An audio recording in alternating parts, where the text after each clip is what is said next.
po nakamaskara itong 3 taong gulang na bata. Ang totoo, magang-maga ang mukha niya at halos hindi na maidilat ang mga mata dahil binugbog daw siya ng sarili niyang ama. Bata, sinong tatay mo? Nagtungo agad ang resibo sa Cabuyao City sa Laguna para malaman ang kwento sa likod ng mga cellphone video. Natunto namin ang mga taong nakahanap at nagpapakain sa bata sa video. Ang kwento nila, sa gilid ng isang basurahan sa palengke raw nila natagpuan ang 3 taong gulang na bata na itatago namin sa pangalang Tonton.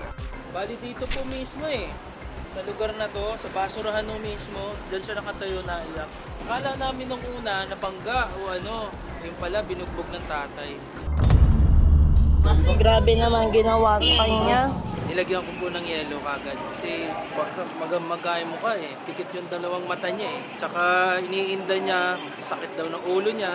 Nang malaman nilang hindi pa kumakain ng bata, hindi sila nag-alinlangan na asikasuhin at pakainin siya. Wala kang gutom niya, pakainin muna ang bata na. Nagtulong-tulong na rin po. Binigyan ng prutas, binigyan ng pagkain, tubig. Kasi gutom na gutom din yung bata. Awang-awa ako kasi anak ko, kasing edad lang din ng anak ko Hindi talaga tama Agad nilang ipinagbigay alam sa barangay ang sitwasyon. Dali-daling nirespondihan ng mga bantay bayan ng bata. Ito po na pekpuan yung bata. At ang bata andun po na pinapakain na po. Pinakakain na po nila sa awa. Gutom na gutom siya. Kali po nung bandang alas 5, medya po ng hapon, ay tumawag po sa Portobal Radio na mayroon daw pong binugbog na bata. Agad po kaming pumunta sa pinangyarihan po. Opo. At naabutan nga po namin na yung bata ay pinapakain na po at nilalagyan po ng yelo. Opo. At agad po namin nirescue po at dinala po agad sa barangay. Kinuha ng barangay si Tonton at pansamantalang pinatuloy sa barangay hall.